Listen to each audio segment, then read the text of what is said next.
Hello student, आज के इस वीडियो में आपका हार्दिक स्वागत और अभिनंदन हमारा इस यूट्यूब के इस प्लेटफॉर्म सीके एडविजन 2.0 के ऊपर। ठीक है, आज हम जो वीडियो लेके आए हैं वो क्लास 10th के हिंदी मीडियम स्टूडेंट के लिए, बोर्ड क्लास के लिए। और चैप्टर नंबर 2 है जिसका नाम क्या है, बहुपद। ठीक है, इस वीडियो को देखने के बाद इस चैप्टर से आपका किसी भी प्रकार का कोई भी डाउट नहीं रहेगा। हम बिल्कुल बेसिक तरीके से, आसान तरीके से, बिल्कुल सिंपल वे में समझेंगे कि हम मैं इस ऐसा मान के पढ़ाऊंगा आपको कि आपने इससे पहले इस चैप्टर को बिल्कुल भी नहीं पढ़ रखा है, या नाइन प्रीवियस प्रीवियस जो नॉलेज है आपको बिल्कुल इस चैप्टर का नहीं है। इस हिसाब से हम पढ़ेंगे बिल्कुल बेसिक तरीके से। तो आप इस वीडियो को शुरू से एंड तक देखिए, और आपका इस चैप्टर से रिगार्डिंग यानी किसी भी प्रकार का कोई भी डाउट रहने वाला नहीं है। ठीक है, तो चलिए आज का सेशन हम स्टार्ट करते हैं। देखो, चैप्टर का नाम क्या है हमारा, यानी बहुपद, यानी चैप्टर 2 बहुपद। इसके अंदर दो एक्सरसाइज है हमारी, यानी 2.1 है और 2.2 है। इन दोनों को हम पढ़ेंगे। ठीक है, बहुपद किसे कहते हैं कि एक ऐसा बीजीय व्यंजक जिसमें चरों की घात क्या हो, धनात्मक पूर्णांक व शून्य संख्या होती है, उसको हम क्या कहते हैं, बहुपद कहते हैं। यानी एग्जाम्पल से हम देखें, जैसे हमारे पास आ गया 2x-1, यानी ये क्या आपका एक बहुपद है।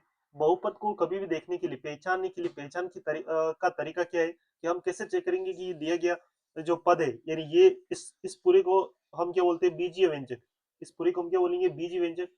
बीजीय व्यंजक का मतलब क्या होता है कि अगर हम जो अंग्रेजी वर्णमाला के जो स्मॉल लेटर है उनको अगर किसी संख्या से गुणा करके, भाग करके, जोड़ करके या घटा करके लिख दे तो उसको हम क्या कहते हैं, बीजीय व्यंजक। तो ये जो बीजीय व्यंजक है, दिया गया बीजीय व्यंजक हमारा बहुपद है या नहीं, उसको चेक करने के लिए हमें क्या करना है, ये जो चर राशि है, चर राशि किसे कहेंगे, जो इंग्लिश अल्फाबेट के जो लेटर है उसको हम क्या कहते हैं, चर राशि। जैसे X Y Z T U V, इन सबको हम क्या बोलेंगे, बोलेंगे चर। ठीक है, और अचर जिसमें केवल संख्या है। ठीक है, जैसे यहाँ पर वन लिखा है तो वन क्या केवल अचर है यहाँ पर।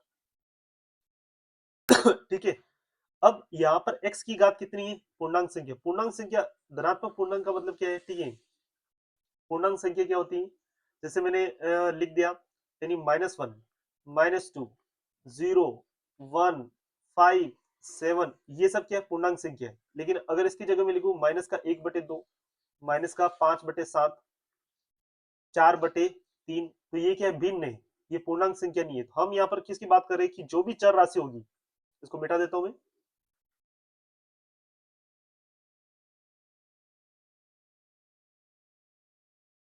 जो भी चर राशि है ये जो चर राशि x है, इसकी जो घात होने वाली है वो कैसी होनी चाहिए, एक धनात्मक पूर्णांक संख्या होगी, तो उसको हम क्या कहेंगे, बहुपद कहते हैं। ठीक है, जैसे मैंने लिख दिया 3x² माइनस का 7x यानी +5। ठीक है, तो सबसे पहले हम क्या देखेंगे, चर राशि क्या है, यहाँ पर ये x है। ठीक है, और इस x की घात देखनी है हमें। इस x की घात कितनी है, 2 है, और 2 क्या है, एक पूर्णांक संख्या है। इसका मतलब ये दिए गए पद क्या है, यानी बीजीय व्यंजक बहुपद है।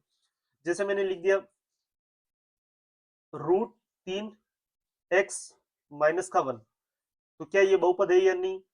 ठीक है, तो यहाँ पर x की घात कितनी है, 1 है, कुछ भी नहीं है तो, यानी 1, कुछ लिखा हुआ नहीं है तो 1 है, तो ये भी बीजीय व्यंजक क्या है, बहुपद है। लेकिन अगर मैं ये लिख देता हूं √x माइनस का 1, क्या ये बहुपद है क्या, ये बहुपद नहीं होगा। क्यों नहीं होगा, कि इस रूट का मतलब क्या होता है, किसी भी चर राशि के ऊपर रूट लगा हुआ है उसका मतलब होता है उस x की घात कितनी, 1/2। ठीक है, इधर लिख देता हूँ, रूट का बराबर मतलब होता है घात कितनी, 1/2। यानी जो भी चर राशि के ऊपर अगर किसी के ऊपर रूट लगा है, इसका मतलब क्या होता है, घात क्या होती है, 1/2 यानी होती। तो इसलिए यहाँ पर हमारे पास x के ऊपर क्या लगा था, रूट लगा था, तो √x-1, तो ये बहुपद है क्या, तो ये बहुपद नहीं होगा, क्योंकि इसको हम लिख सकते हैं वापस से x की घात 1/2 माइनस का 1। इसका मतलब ये क्या है, बहुपद नहीं है। ठीक है, और एग्जांपल लेते देखो, जैसे मैंने लिख दिया 1/x-1, ये बहुपद है क्या, तो ये भी क्या होगा, बहुपद नहीं होगा, भिन्न के रूप में लिख दिया। अगर मैं इसको सोल्व करता तो मैं इसको लिख सकता हूँ x-1, इस पूरे की घात क्या है, -1, तो और -1 क्या है, धनात्मक पूर्णांक नहीं है, तो इसलिए ये भी बहुपद नहीं है। जैसे मैंने लिख दिया 4x³ माइनस का 7 x प्लस का 7, ये बहुपद है या नहीं? तो ये बहुपद है, क्योंकि x जो है उस x चर राशि हमारी, और इस चर राशि की जो घात है वो 3 है, तो 3 क्या है, एक पूर्णांक धनात्मक पूर्णांक संख्या है, तो ये बहुपद है। तो बहुपद को पहचानने का तरीका ये हो गया कि जो भी आपको बीजीय व्यंजक दे रखा है उसके अंदर जो चर राशि है, चर राशि x भी हो सकती है, y भी हो सकता है, z भी हो सकता है, जैसे मैंने यहाँ पर t के रूप में लिख दिया, y के रूप में लिख दिया, ठीक है। 3y माइनस का 7, तो ये भी क्या है, एक बहुपद है। चर राशि क्या है, y है, और y की घात कितनी, 1 है। जैसे मैंने लिख दिया, z के रूप में भी लिख सकता हूँ, z क्यूब माइनस का 7 z यानी प्लस का 1, तो ये भी क्या है, एक बहुपद है। ये भी क्या है,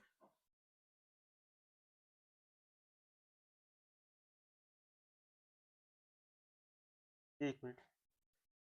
हम्म,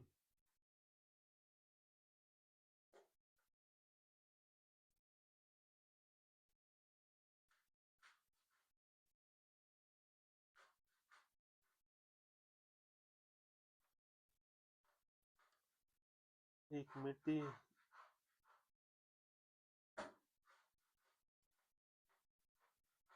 हम्म, अब ये जो 3y माइनस 7 है, ये बहुपद था आपका, और z क्यूब माइनस का 7z प्लस 1, ये भी क्या है, एक बहुपद है। ठीक है, तो इस तरीके से हम बहुपद को देख सकते हैं, और भी हम एग्जांपल करेंगे बहुपद कैसे हम पहचानें कि बहुपद है या नहीं। जैसे मैं और लिख देता हूँ, यहाँ पर साइड में लिख देता हूँ, पेन दूसरा ले लेते हैं, ठीक है।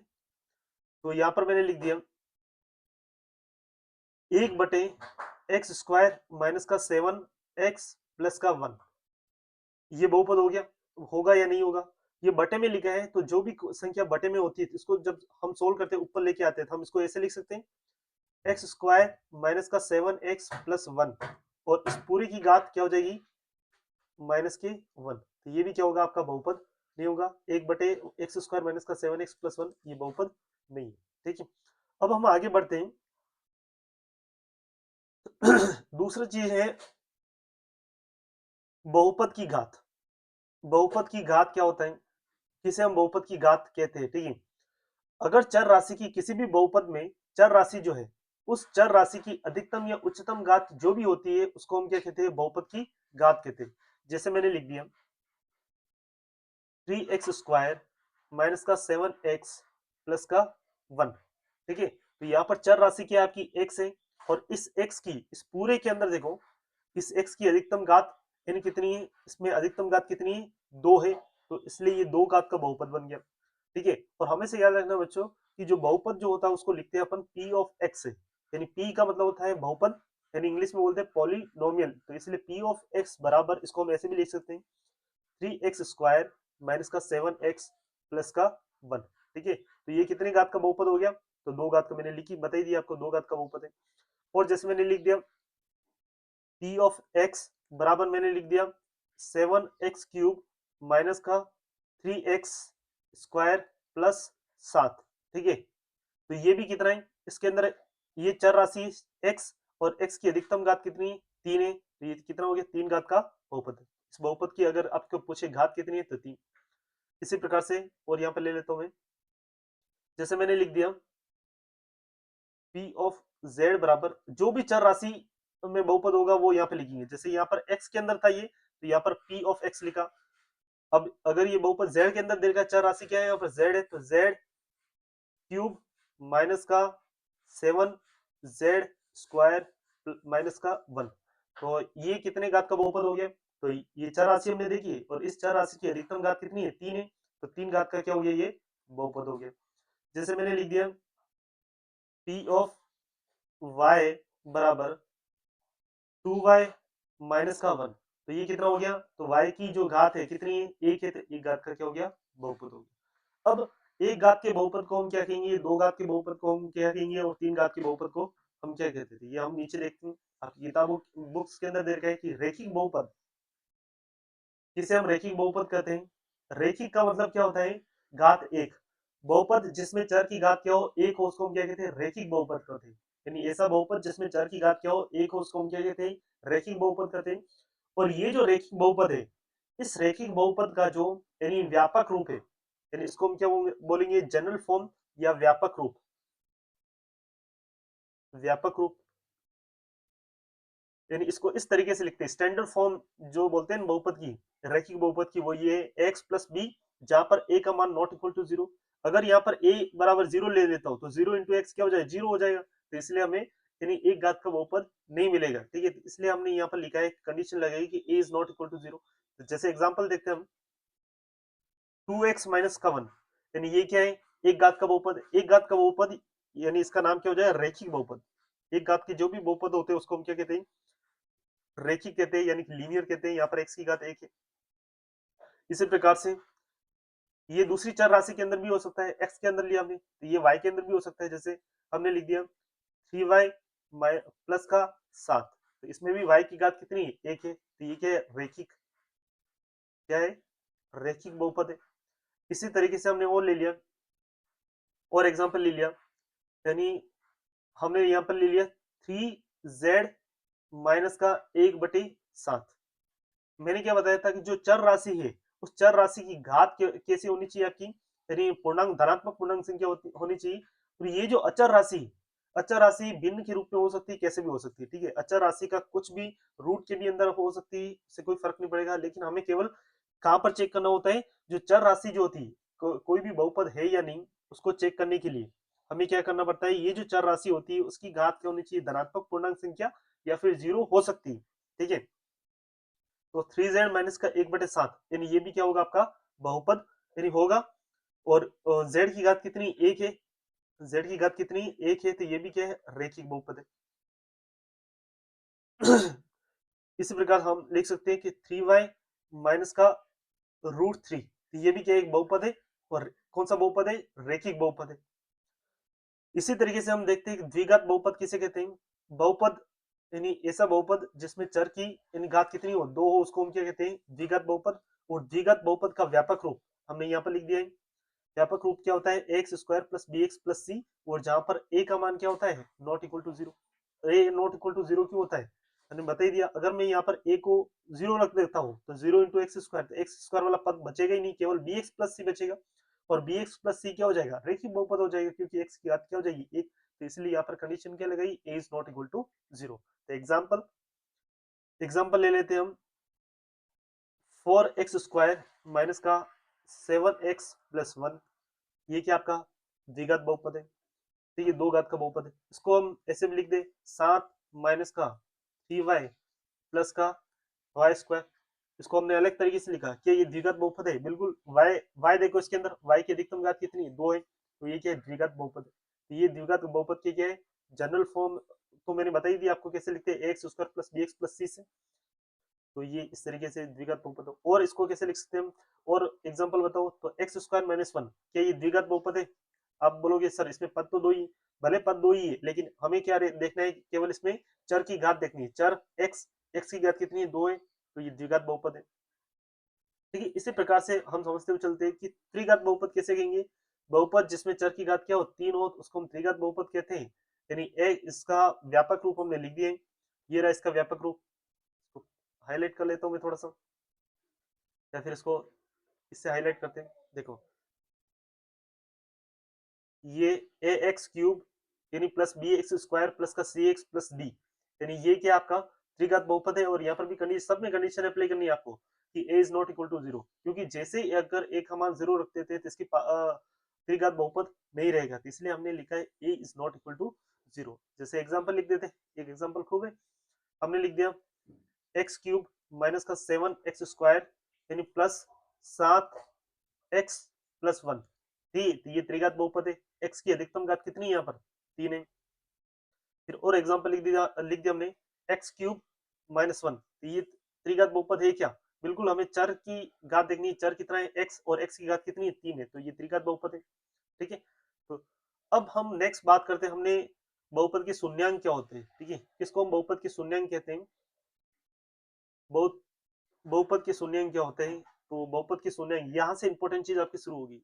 यदि किसी बहुपद p ऑफ x जो है, मैं किसी वास्तविक संख्या यानी x बराबर k रखने पर इस p ऑफ k का k बराबर क्या हो जाए, जीरो हो, तो उस k को हम क्या कहते हैं, बहुपद का शून्यांक कहते हैं। कैसे समझिए, देखिए जैसे हमने एक एग्जांपल लिया है, सबसे पहले तो देखिए ये क्या बहुपद है या नहीं। बहुपद चेक करने के लिए हम क्या करते हैं कि जो चर राशि उसकी घात कैसी होनी चाहिए, धनात्मक पूर्ण संख्या जो कि है।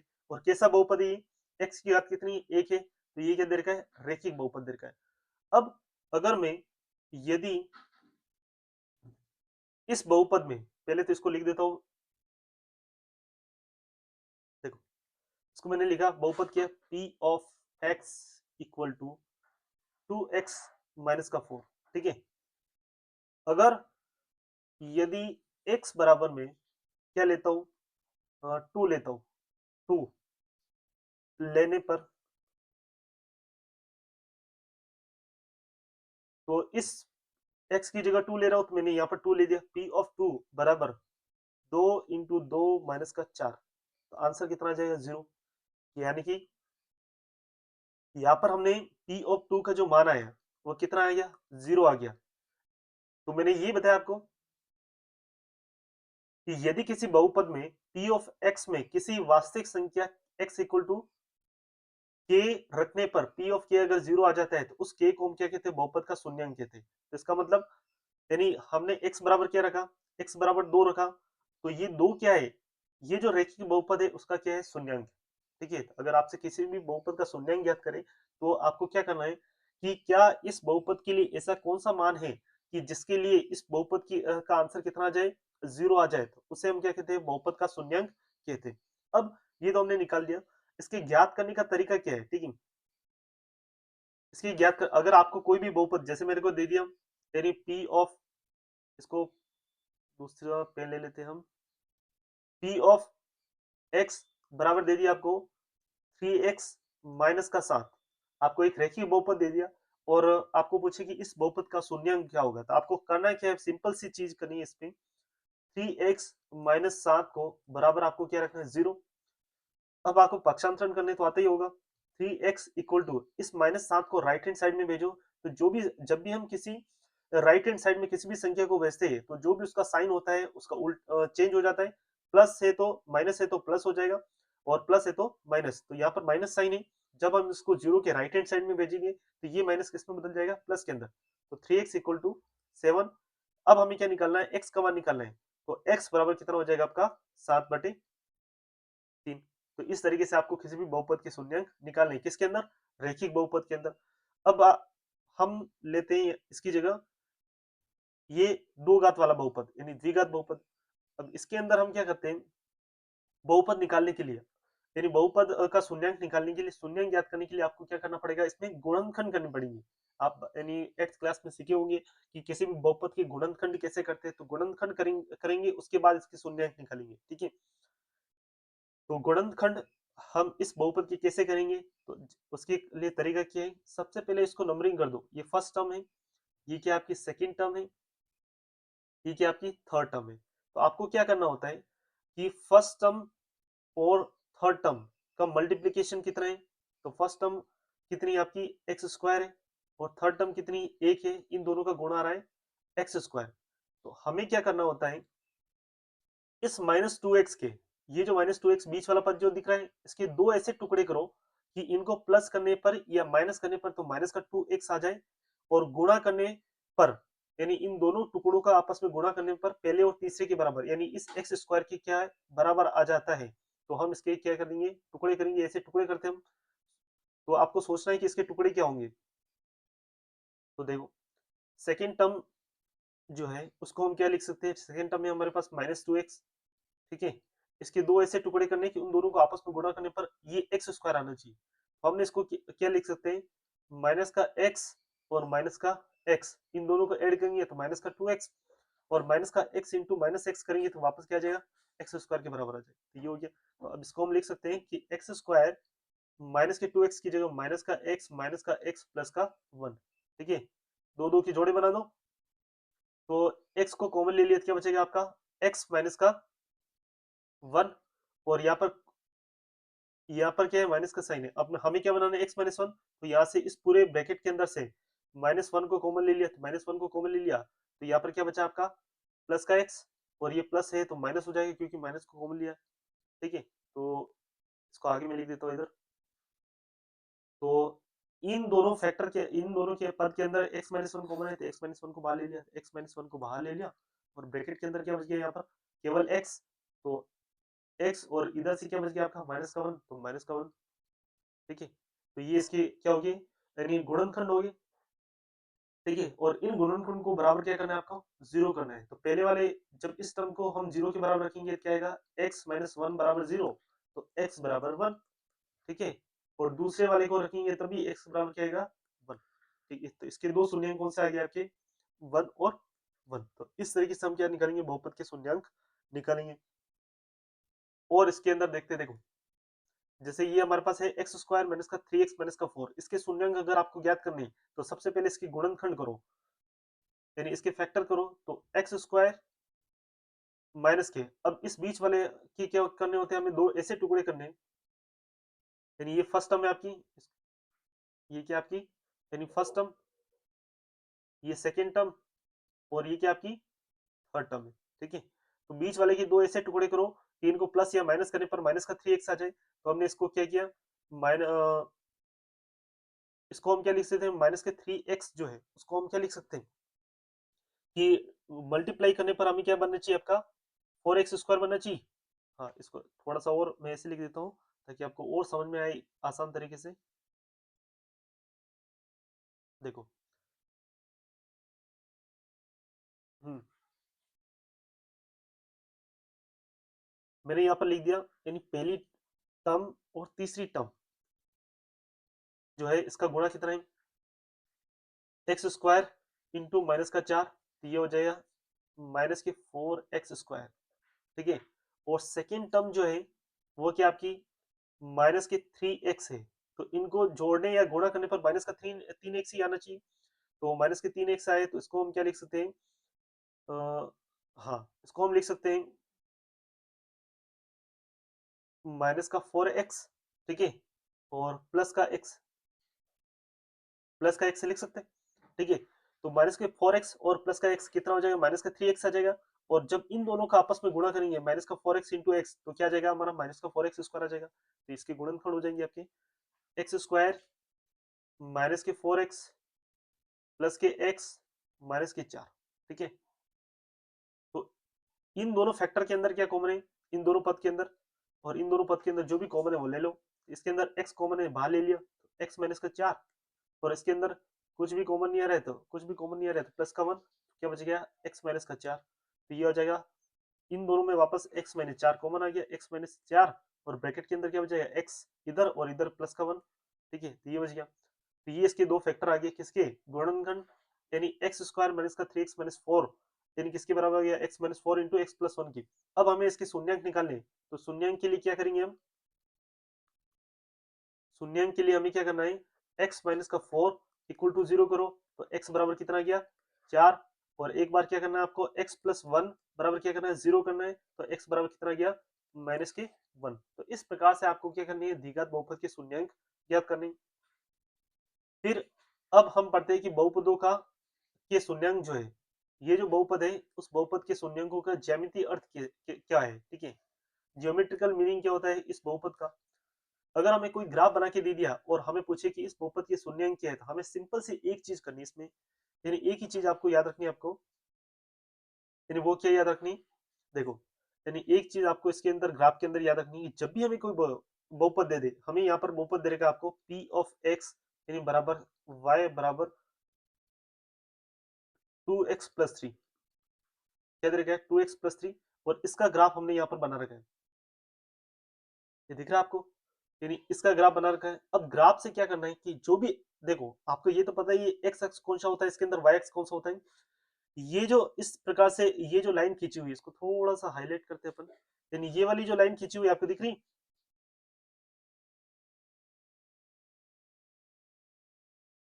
एक मिनट क्या हो गया इसको, हाँ ये वाली लाइन आपको दिख रही येलो कलर वाली, ये पूरी लाइन क्या है, एक्स अक्स है। ठीक है, और ये जो खड़ी लाइन है ये क्या आपकी वाई एक्स है। ठीक है, ये ब्लैक कलर के अंदर ये जो दिख रही है आपको ये वाली लाइन, ये क्या है, वाई एक्सिस है, ये वाई एक्सिस है। अब हमारा जो ग्राफ है इसको थोड़ा सा मीठा ही देते हैं, वैसे दिख रही होगी आपको, हम्म, अब ये जो हमने इस बहुपद का जो ग्राफ खींचा है, बहुपद जो है हमारा क्या है आपका 2x n+3, इस बहुपद का जो ग्राफ खींचा है वो ये है। अब हमें क्या करना है कि अगर ये जो लाइन है, बहुपद वाली लाइन जो है, इस x अक्ष को किस बिंदु के ऊपर प्रतिच्छेद कर रही है, जिस बिंदु के ऊपर प्रतिच्छेद कर रही है वही इस बहुपद का क्या है, शून्यांक है, ठीक है। और उसको हम क्या कहेंगे, x निर्देशांक कहेंगे, ठीक है। तो इसका जैसे एरो बना के बता भी रखा है, इसका शून्यांक कितना है, माइनस के 3/2, ठीक है। अगर आपको कोई भी ग्राफ दे दे और उस ग्राफ के अंदर आपको पूछा जाए कि इसके शून्यांक क्या होंगे, तो आपको केवल एक्स अक्ष वाली लाइन देखनी है। उस एक्स अक्ष वाली लाइन में ये जो बहुपद के वाला जो ग्राफ है, वो किस बिंदु के ऊपर प्रतिच्छेद कर रहा है, और जितने बिंदु के ऊपर प्रतिच्छेद करेगा उसके उतने ही शून्यांक होंगे। जैसे यहाँ पर केवल एक बिंदु के ऊपर प्रतिच्छेद कर रहा है, इसके शून्यांक कितने होंगे, एक होंगे। तो हमें याद रखना है, अगर हमारे पास इस प्रकार का रैखिक बहुपद दे दे, क्या दे दे, रैखिक बहुपद, तो रैखिक बहुपद के शून्यांक अधिकतम कितने हो सकते हैं, कोई भी रैखिक बहुपद के अधिकतम शून्यांक यानी जो है वो कितने होंगे आपके, रैखिक बहुपद के अधिकतम शून्यांक, क्योंकि x की घात कितनी है यहाँ पर, एक है, तो इसके अधिकतम शून्यांक कितने होंगे, एक। एक ही इसका क्या होगा, अधिकतम शून्यांक होगा। अगर इसकी जगह आपको द्विघात बहुपद दे रखा होता, तो x की घात अधिकतम 2 है, तो उसके अधिकतम शून्यांक कितने होते, 2 होते, ठीक है। तो यहाँ पर आपसे ग्राफ से डायरेक्ट पूछे तो शून्यांक क्या होगा, आपको केवल नोट करके याद रखना है। ग्राफ x अक्ष को, ग्राफ x अक्ष को जितने बिंदु पर, जितने बिंदु पर प्रतिच्छेद करेगा, प्रतिच्छेद करेगा, उसके उतने शून्यांक होंगे, उसके उतने शून्यांक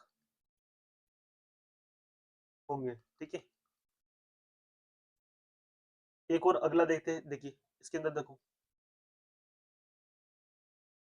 अब ये जो ग्राफ है, इस ग्राफ के अंदर देखो, अब ये जो एक्स अक्ष वाली लाइन है,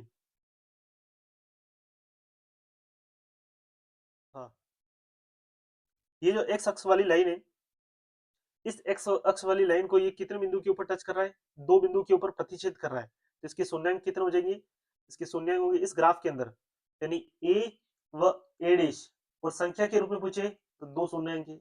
इस ग्राफ के अंदर देखो, यानी इस ग्राफ के अंदर देखो, इसके अंदर भी क्या है, दो बिंदु के ऊपर प्रतिच्छेद कर रहा है।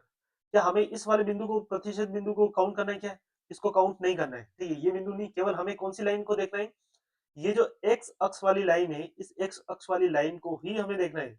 ये वाली जो लाइन है पीले कलर से मैं आपको हाईलाइट कर रहा हूँ, इस लाइन को देखना हमें।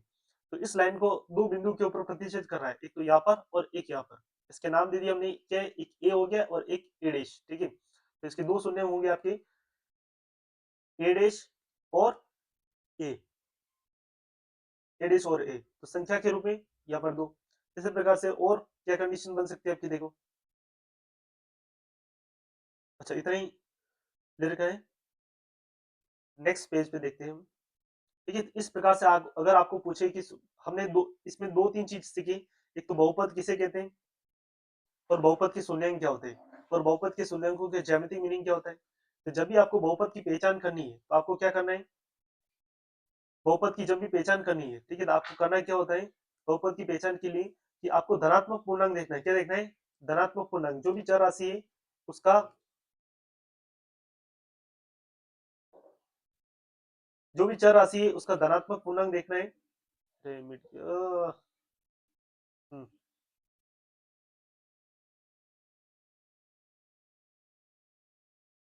जो भी धनात्मक राशि है उसका क्या करना है, धनात्मक पूर्णांक से क्या रखना है, सॉरी, चर राशि की है, धनात्मक पूर्णांक हमें क्या देखना है, तो जो भी चर राशि है उसके अंदर हम क्या देखेंगे, एक्स की जो घात है वह क्या क्या होनी चाहिए, धनात्मक पूर्णांक संख्या होगी, तो उसे हम क्या कहेंगे, बहुपद कहेंगे।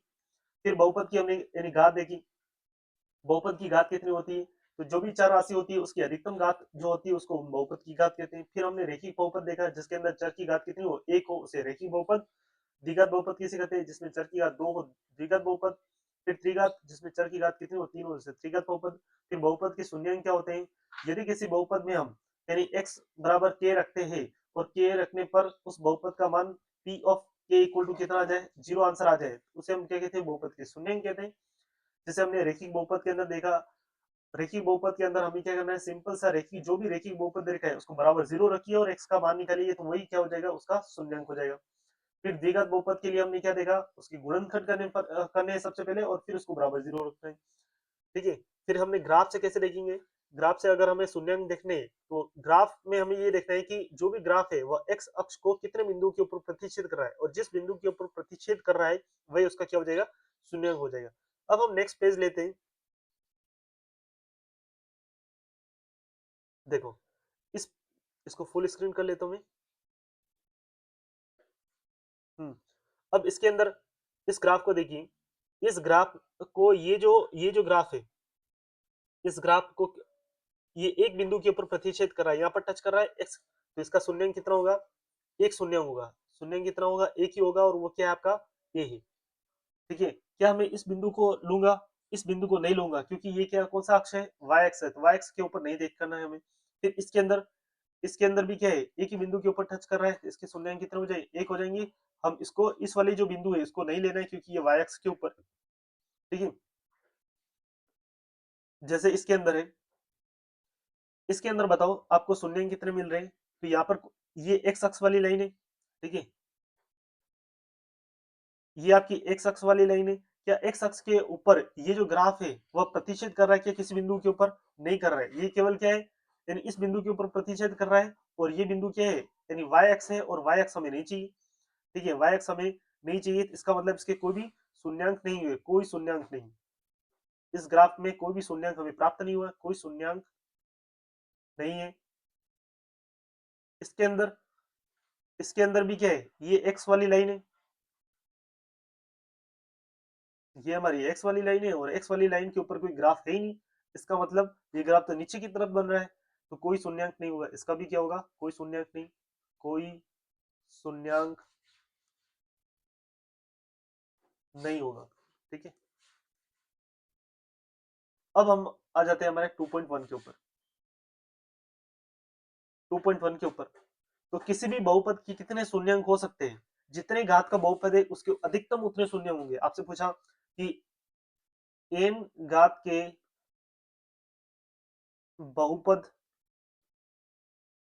के, आपके क्योंकि एमसीक्यू भी आते हैं, यानी ऑप्शंस वाले क्वेश्चन भी आते हैं छोटे छोटे, तो उसमें आपको क्वेश्चन बना के दे दिया आपको कि n घात के बहुपद के अधिकतम अधिकतम कितने शून्यंक होंगे, कितने शून्यंक होंगे, तो आंसर क्या हो जाएगा, n। n घात का बहुपद है तो उसके n शून्य होंगे। अगर आपको दे दिया, जैसे मैंने लिख दिया 3 घात का बहुपद है, 3x³ माइनस का 4x² यानी प्लस 5x माइनस का 1, इस बहुपद के शून्यंक कितने होंगे, तो घात कितने इसकी 3, तो अधिकतम कितने हो जाएंगे, अधिकतम हो जाएंगे 3। ठीक है, तो इसी तरीके से इसने लिखा है कि व्यापक रूप में घात n के लिए दिए गए बहुपद p ऑफ x यानी के लिए y equal to P of X का ग्राफ x अक्ष को अधिक से अधिक n बिंदु पर प्रतिच्छेद करता है, अतः n घात के किसी बहुपद के अधिक से अधिक कितने हो सकते हैं, n शून्यंक हो सकते हैं। ठीक है, तो इसको हाईलाइट कर ले, तो आप थोड़ा सा पढ़ लीजिए।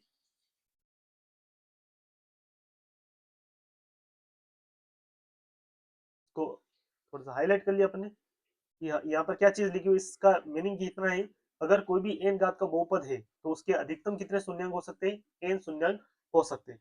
अब हमारी एक्सरसाइज जो है 2.1 शुरू हो जाती है। ठीक है, अब इस 2.1 के अंदर, अरे हमारा पहला क्वेश्चन क्या है, इसको मैं मिटा देता हूँ, इसको आप नोट कर लेना।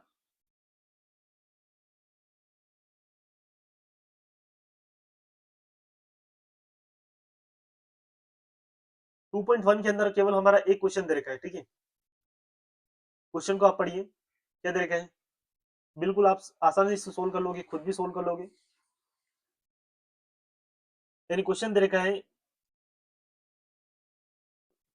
है हमारे पास, क्वेश्चन है कि किसी बहुपद p ऑफ x के लिए y equal to p of x का ग्राफ नीचे आकृति 2.10 में दिया गया है, प्रत्येक स्थिति में यानी p ऑफ x के शून्यंकों की संख्या ज्ञात करनी है। ठीक है, तो सब आप खुद बता सकते हो, यानी जो पहला जो ग्राफ है, यानी पहली आकृति है, इसके अंदर ये वाली रेखा खींची हुई, ये वाली लाइन खींची हुई। अब ये जो लाइन खींची हुई, क्या ये एक्स अक्ष को किसी बिंदु के ऊपर प्रतिच्छेद कर रही है क्या? एक्स अक्ष कौन सा हमारा, एक्स अक्ष कौन सा है? एक्स अक्ष है ये वाली लाइन, ये जो एक्स अक्ष वाली लाइन है ये इस बिंदु को प्रतिच्छेद कर रही है क्या? नहीं कर रही है, तो कोई भी शून्यंक नहीं, जीरो शून्यंक। शून्यंक की संख्या कितनी हो जाएगी? जीरो। शून्यंक क्या हो जाएंगे इसके?